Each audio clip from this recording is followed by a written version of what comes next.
Wealth creation is nothing but a postponement of consumption. You want to buy something today, you say no, I'll save that instead of buying with the hope that you'll buy a better thing tomorrow.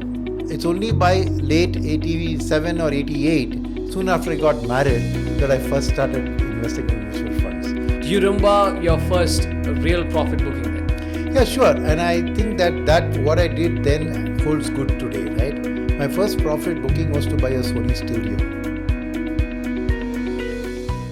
Hello and welcome. I'm Vijay Srinivas, and we've got a very special guest in this episode of C-Suite Conversations. It's none other than market expert and mutual fund veteran, Mr. Sunil Subramaniam, who's also joined the Chennai-based AssetPlus as strategic advisor. So thank you very much for your time. Wonderful to have you here on TheFederal. Let me begin with you there, and the title of this show is C-Suite Conversations, right? And you've headed one of India's very well-established mutual fund asset management company, Sundaram Mutual Funds, for about close to 10 years as chief executive and as managing director there. And you've been in the industry of wealth creation for about 4 decades now. So how do you define wealth creation? What money means to you? Well, first of all, I must tell you that I come from a very legacy of financial markets because my grandfather was president of Madras Stock Exchange and my maternal uncle was also president. So it runs in my blood in a way, you can say. But for me, money is a tool.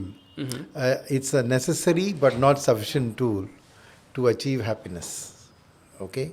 So without money, you can take, the beggar on the street is also happy, right? But not without his share of the money, right?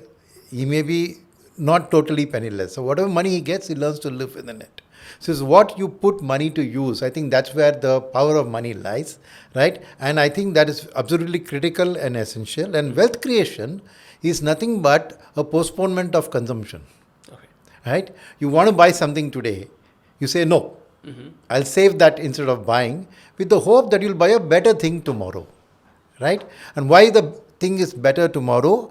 Because tomorrow's products are naturally much more expensive thanks to inflation, right? So wealth creation is the art of putting your savings in an asset class who can beat inflation. Thereby, if you can buy a Maruti car today, but 10 years later you want to buy a Benz, the wealth creation enables that journey. So I think to me, that's where the key is. Like I said, that wealth creation is the art of fulfilling your dreams, of postponing your consumption from today for a better tomorrow. Okay, so your journey is quite interesting there, right? I mean, at what age did you start investing there, and whether in mutual funds or a stock market for that matter? I'm sure a lot of you come from Chennai is a very traditional space, right? A lot of them must be sort of advising you to invest in FDs and golds, in which today's market expert would certainly call it nonsense, right? So I mean, how are you able to tackle those scenarios there? And if you could sort of reminisce about your first investing times. Sure. Like I said, because I had a stock market background in the family, I naturally dabbled in stocks first before I did bank deposits or did anything else. And I burnt my fingers a lot because as a kid, right, I was just, whatever pocket money I got or something. I probably started around the age of 18, 19 when I got into college, and whatever money I got, something, I would buy a tip, I would buy a stock on a tip. Now, none of those today is worth the paper they are written on, okay? So the first real good investment in a stock I did was in State Bank of India. And the reason is that they were my employer.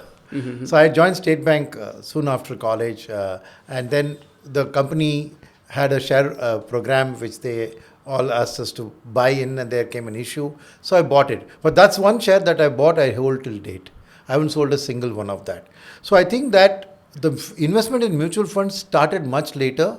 Maybe I was in my late 20s, right? Because by then I had burnt my finger enough in IPOs and stocks, because I'm talking about the 80s, right? It's only by late 87 or 88, soon after I got married, that I first started investing in mutual funds. So I would say marriage was a key trigger where I said that from a temptation to gamble in stocks, and let me be very clear, my stock purchase was not an investment. My stock purchase was driven purely by the greed to make a quick buck. But that's what changed with marriage. I got married in 87, and so soon after, I realized that I need to save for the future, for my children's education. By then, I had the realization, though, that equities was the asset class which could consistently beat inflation. That realization dawned in me. And so I started the mutual fund journey much later than the stock journey. And so you wouldn't find that very different from today's youth. I'm sure today's youth are also dabbling first in stocks and maybe in crypto before they actually will migrate to mutual funds. Okay. So we got a barrage of market experts and the so-called influencers today. So for all those who want to get the best out of the power of compounding there. So I don't think that was a scenario decades back, right? So do you remember your first real profit booking then? Yeah, sure. And I think that what I did then holds good today, right? My first profit booking was to buy a Sony stereo. Right? So I'd always eyed this stereo and wanted to buy, didn't have enough money in it, right? And I had bought a stock and suddenly that became a multi-bagger. Mm-hmm. So what I did was I said, okay, my stereo I want to buy. So I booked profits in that to do that. So you're right that it was not the power of compounding, but that it's a postponement of consumption, right? The stereo was there in my mind always. And when my capital in that stock suddenly crossed that threshold, I went and booked profits. And the next time I did it was to make the down payment for a house. Mm-hmm. So the margin, you take a housing loan, the margin. So I did the next set of profit booking around that. So for me, I've always used the stock market as a route to achieve certain goals which are non-finance related. So I've never done booking profits to reinvest the money in the same stock market. So I think holds good today. Mm-hmm. Because for the power company to play, simply churning your asset within the equities or within mutual funds is not so valuable if you just let it stay there. So that was a learning, but I'm glad that I did not do that. Mm-hmm. I never booked profit in one stock and then went and bought another stock, right? Okay. And it's the same advice I would give to the youths today, is that it's okay, we tend to think ill of this influencers. They are a bad word today. Everybody says you shouldn't rely on them. But the point is that each individual has a tendency to want his greed to play out. It's a human nature, emotion, right? And it's like in a bit like gambling, right? Like we all know, we play cards on Diwali night, or we go on a holiday, we go to the casino. So there's an innate tendency to gamble, like you see the kind of response that Dream 11 gets. So I think that's a human nature. And rather than say don't do, it's that you take it, but do it with a purpose and do it with a limit. Don't throw all your money into influencer's recommendation, but try a little bit of it. Nothing. You learn only by making mistakes. Mm-hmm. I think that's the thing I want to tell people. Okay, so we get to hear a lot of expert insights from you on a business television there. Since we have you here, so why not make use of it? The crude prices have risen to a 5-month high of $76 per barrel in the backdrop of escalating tensions between Iran and Israel there. So we had a bit of a breather there on the inflation. The RBI has been cutting rates consecutively there, and now it's the RBI's median target of 4%. So, but how do you see the crude prices impacting a stock market and the Indian economy in general? So I think that crude is very critical for the Indian economy and stock market because we import 85% of our crude. So what happens is that because of that import, right, when the combination of the fact that crude has risen, mm-hmm. but because of the fact that we import so much, the rupee also weakens. Mm-hmm. So it's a double whammy. So That's not right. only you're paying the dollar price of crude, in rupees it translates to much more. So this has a side effect that all other raw materials that you import also goes up.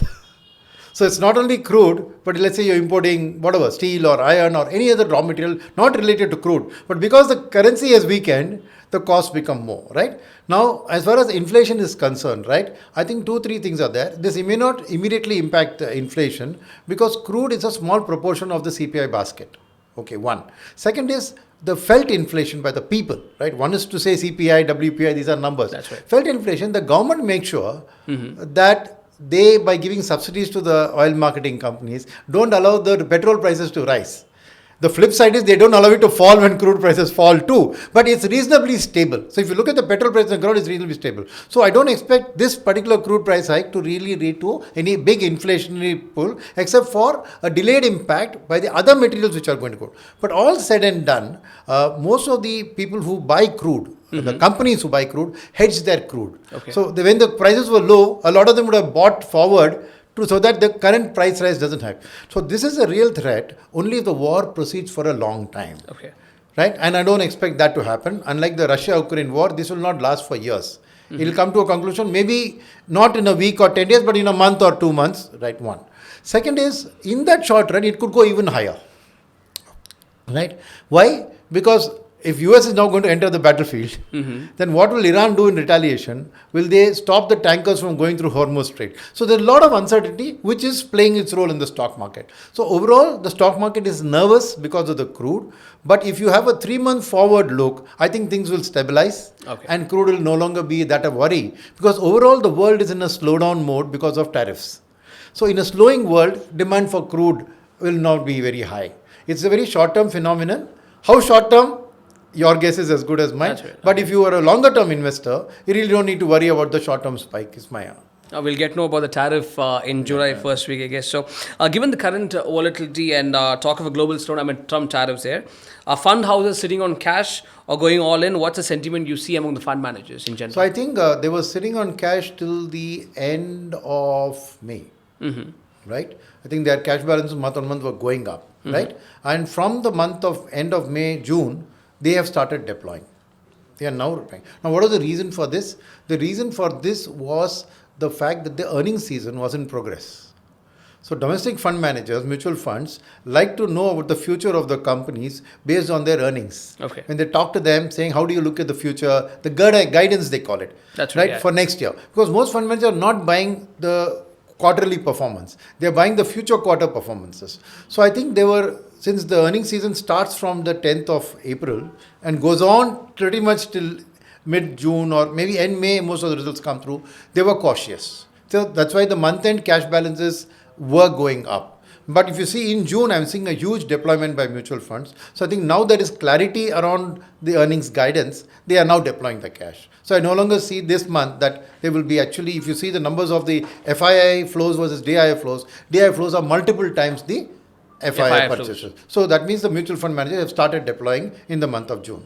We've got 6 more months for the calendar year to end. So where do you see biggest opportunities, large cap for stability or it's going to be small caps for growth?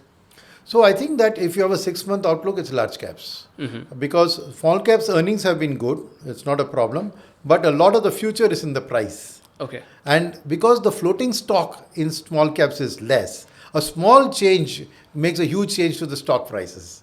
Small change in flows. So I would say that the FIs have been nervous because of the global tensions.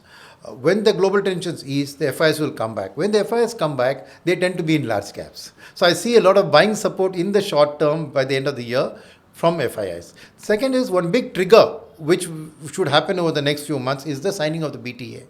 As you know, July 9th is where the 90-day pause comes to. Right. Even yesterday, Mr. Trump has spoken saying, I'm very close to signing BTA with Mr. Modi. So I think once the BTA is signed, a lot of the uncertainty goes away. The market should take a leg up. But like I said, that will mean the return of the FIIs. Hence, that leg up will be in the large cap space. So small caps will be more volatile, but there may not be much correction because domestic fund managers' cash is largely in mid and small caps. The people who give them money are giving them in mid-cap funds and small-cap funds more. So domestic buying is in small and mid-caps. FII buying will be in large caps. So because FII has been absent for a long period of time, their coming back will mean initially till the rest of the year, it will be large caps which will get a leg up. So one last question there. So despite market volatility and macro uncertainties, SIP has hit a fresh record, 26,688 crore in May. Do you think this signals a maturing retail investor ecosystem here in India? And what can be done to keep this momentum going? We're still about 4% of the Indian population are invested in mutual funds. So I think that a large amount of credit goes to mutual fund distributors. Because investors, the SIP book essentially is a savings EMI. People get monthly incomes, either largely from salaries or from rental incomes, let's say.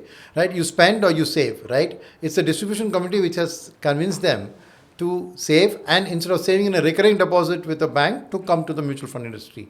So I think this period from September when the markets were very volatile, despite that, SIP book has not fallen below the 25 number, and in fact, now it's touched record highs. So I think the mutual fund distributors, MFDs, deserve a huge amount of credit for keeping the customer calm. And effectively, if in a year or 2 years later, you look at your SIP, the installments which came from September to today will be the most profitable installments because when the market corrects and you make an investment, you're getting more units.